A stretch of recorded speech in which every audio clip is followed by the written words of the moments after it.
everybody, welcome back to another video. Now first things first, if you haven't gotten a cup of coffee, you want to pause this video right here and go ahead and get coffee because that's what we do. So go ahead and get your coffee and let's go. So in the screen in front of you, I have opened the asset pack, the Dust and Rust Racetrack pack. So go ahead and download that and also open up a brand new Unity project. I have gone ahead and done that, and I have also imported this asset pack. Now you see that there are some folders already. Now ignore those for the time being. The fonts, the gems, I'll get to those when the time is right. And I have a prefab folder here, which you can go ahead and make, but it is empty as of right now. Also, when you import this asset pack, it's a little bit all over the place, so I went ahead and I made a folder and I pretty much just threw everything inside this folder. Okay, so as per our previous videos, I've got the original project over here open, and I'll kind of just be doing everything side by side, but in this brand new project we will be coding from scratch, and this is the one that you will be following. I just have the other one open as a template. Very soon, hopefully, at the moment my monitor is not working, the other screen, you're gonna have to keep up with me switching in between the two screens, but hopefully in the near future we will have I will have a second monitor, so you won't really have to bother seeing what I'm doing on the other screen. Now before I begin, a couple of things I want to say.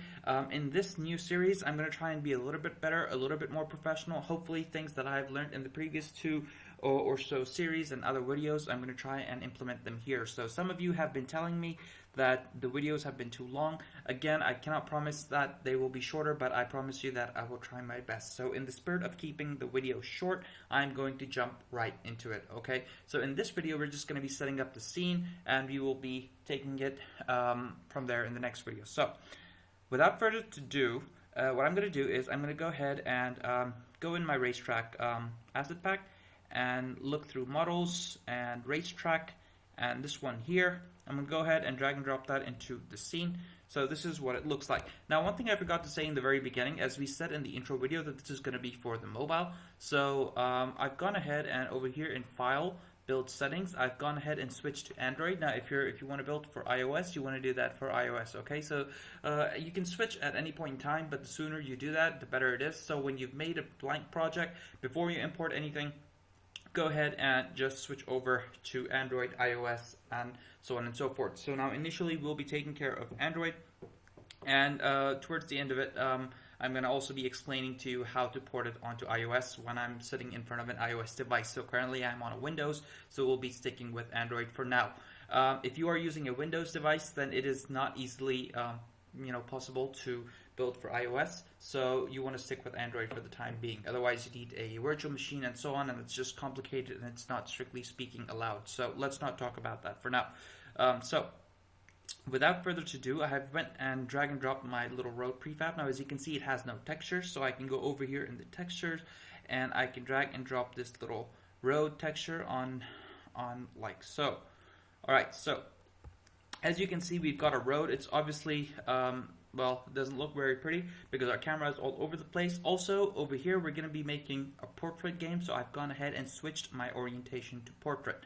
Alright, so let's just see what's going on here. Let me go ahead and move my camera up like so.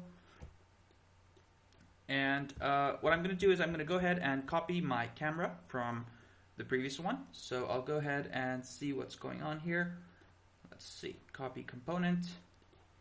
And okay, so I can't copy across the two projects, so I'm just going to go ahead and copy the values. So it's 0 and 65, and so let's see, 0 and 65 and 0.1. And also I'm going to change the projection from perspective to orthographic. So if I switch over to the scene view, and if I want to show you the difference, then this is the difference. In orthographic, as you can see, it kind of just shows like a cylinder, whereas in the perspective, it's kind of like that, what we saw previously. Okay, so since we're gonna have like a top-down view in this one, the orthographic camera is probably the best idea. Okay, so let's see what we need to do with the orientation. So the orientation is 90 and minus 90. Okay. Alright, so if I switch over to my game view, you can already see that we are seeing some road. Obviously the orientation is all messed up, but we'll take care of that very shortly. Alright, so Over here, I want to change the size to 9.35, not 0.35, but 9.35. And what else? Okay, so our camera seems to be set up just fine. Of course, the road, we need to rotate the road. So let's do that like now. So let's see. Let's go over to our road. I'm going to go ahead and rename that as road. All right, so road, and let's see, what do we want to do? We want to start rotating it like so. So let's make it 90. And there you go. So we have got our road. Everything seems to be working out just fine so far. And here is our road. Okay. Now in the middle, we're gonna put some divisions roughly in the middle somewhere here. So we can find our, let's see, we can find some railings, I believe. So prefab, rail, prefab. Let's see if that's the one that we're looking for.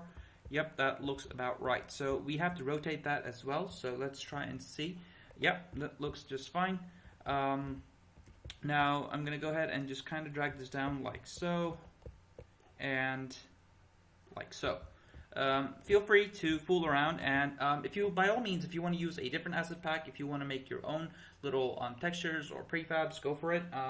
This is just something quick and easy for me to use. Okay, so I'm going to quickly duplicate this. I'm going to move this down a little bit, and I think this looks fine. Okay, yeah. So as you can see that there are some shadows. I don't really like these shadows, so I think I want to get rid of them. I'm not exactly sure how I want to do that.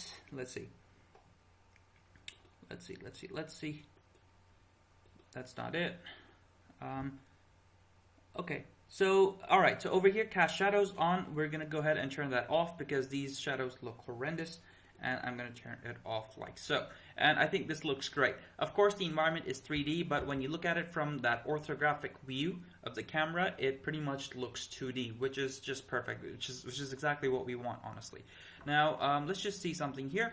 As you can see that if I go here on the camera, and if I look like so from the side, you can see that our little road tile is just a little bit bigger than the width of our camera, which is perfect. So what we can do is we can pretty much stack our roads over here, and we can start thinking about the logic in the coming videos. So what I want to do is, first of all, I want to take all of these and I want to put it into one little game object and make a prefab of it. Okay, we've done this before, so I'm going to make it an empty object, and I'm going to go ahead and rename it as road tile, and I can pretty much put all of these as child to my road tile. Right, now again, we've talked about this before. I can drag and drop this into my prefabs folder so I can reuse it anytime I want. Once I have done that, what that means is if I duplicate, or if I drag and drop another one here, I can kind of do something like so, and I can move it, and I can pretty much think about generating my road.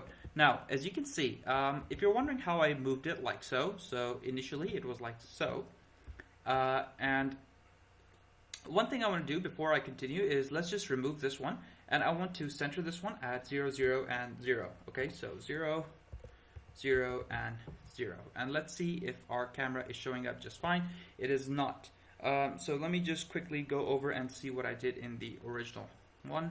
Over here it's 0, 0, and 0, sure enough, and the camera is like so. So why isn't it not the same? Let me just have a look and see what's going on over here. Okay, so I know what's going on over here. We basically made a little mistake. So what I'm going to do is, let's see. Let's undo some of the changes. And basically what happened was when we made this road tile game object, we didn't center it. So what I'm going to do is I'm going to copy these three. I'm going to pull it back out, and I'm going to break the prefab. Over here, as you see this road tile, this empty tile that we made, we forgot to center it. So I'm going to reset it. Now it's centered. And I can now once again go back and drag and drop these, and I can hit apply here. Okay, so this is a quick little revision. If I hit apply here, it reverts the changes back to the prefab. Okay, so now as you can see, our road tile is in fact at 0, 0, 0. Now if I drag and drop another one, it's going to superimpose it on top. And if you're wondering how to snap it, then hold down the control button, and you can kind of move it, and it moves 1 unit at a time. So over here in the transform, you can quickly see that it moves 1 unit at a time. Now, when designers make some nice and modular asset packs, what happens is that they are made so that they snap perfectly. But as you can see, this one does not snap very nicely. And I'm not sure what to do about that, except, well, position it without using control. And that means that you have to get, you know, a little bit dirty, and it can cause some errors. Okay, so I'm going to go ahead, and what I'm going to do is I'm going to duplicate this tile another time. So we've got tile 1, tile 2, tile 3, and I'm going to find some sweet spots to manually arrange them. Okay, now this is, again, I prefer modular, what do you call it, modular game assets, but this is not the case in this one.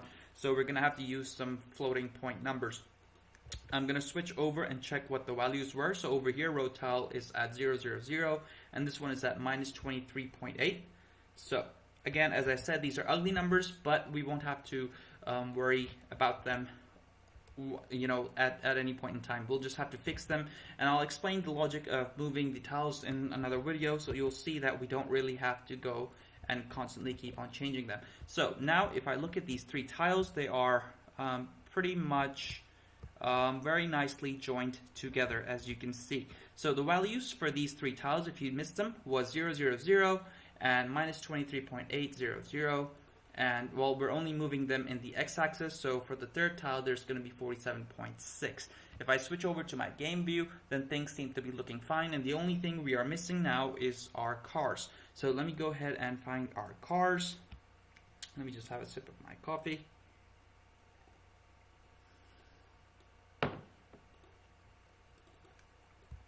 Alright, so this is our car. I'm going to reset it one more time so that it goes to 0, 0, 0. Of course, 0, 0, 0 is over here. Now, there is one more problem with this track. That is, even though it looks extremely symmetrical, it's actually not. The right side is a little bit longer than the left side, and I will let you kind of measure and fool around with it and see what I mean. But that is the case. Now, what I'm going to do is we're going to need 2 cars, so I'm going to duplicate this like so. And now we have our 2 little cars, and things are kind of looking quite nice. Now, I think I also turned off the shadows for these cars because, again, they look really pixelated and off from this orthographic viewpoint.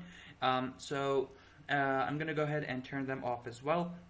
Now, one thing I want to say here is that besides the fact that they look ugly and pixelated, graphics also do not work very well on the mobile devices. So it's a little bit hard for the mobile devices to render graphics. And since our game doesn't really need to show the graphics, we can go ahead and turn them off. So over here in our sports car pre, we'll have to rename that. But over here in the sports car underscore mod, I think we can turn off our shadows like so. And we have to turn off the shadows for all of our wheels as well. So I selected them all. And let's see. Cast shadows is off. Alright. So, yeah, I'm going to go ahead and delete this one and just duplicate this one. Now, you're probably thinking that the car looks a little bit funny, and it sure does because it's halfway jammed through the floor. No, it's not, actually. So why does it look a little bit funny? I'm not sure. Okay, so let me just go ahead and see what's going on here. And, alright, so over here it seems that, alright, so things seem to be doing okay. I'm going to go ahead and copy the values for my left car and my right car. I'm going to go ahead and rename this car left, and I'm going to rename this as car right. Car right, and I'm going to go ahead and copy paste the values from my own personal project. So car left is going to be 4, 0, minus 3. So it's going to be 4, 0, and minus 3. And car right is going to be 4, 0, and 3, naturally. So 4, 0, and 3. Okay, so things are looking good, guys. That is it for this video. I think it's already gone on much longer than I had intended, but I hope that you realize that I'm trying my absolute best to, you know, keep things quick and short. If you guys are a little bit worried about me just copy pasting these numbers, then I just want to say one little quick thing. I've already done the project, right? So that's how I know those numbers, right? Those are not numbers that I'm just like naturally or magically making up on my own. I did the project and those values seemed to work for me, right? If I had chosen a different origin or something like that, then I would have used different values naturally. So just for simplicity's sake, I've got the other project opened up. I could use new numbers just for this project, but again, I don't want to waste a whole lot of your time just tweaking and getting new numbers and such. But of course, when you're working on your own project, then you wouldn't know these numbers from beforehand. So do not get overwhelmed by these numbers, okay? Naturally, I just like to start from the origin, right? So I put the first tile on 0, 0, 0. Whatever is my first thing, I try to put it at 0, 0, 0, and I go from there, So that's how I started this, and then I started putting these other tiles and things like that. So guys, that is all for this video, and this is just a bit of a setup, and we'll get our cars moving and the road moving and things like that in the next video. Guys, if you enjoyed this video, if you like this kind of content, if you like this project, and if you're excited to see more, then please just drop a like, drop a comment, subscribe to stay in touch, and just let me know. I'm always trying to improve, so just let me know, because your feedback really means a lot to me and it keeps me going. Alright, so thank you so much, and that is all for this video. I'll see you in the next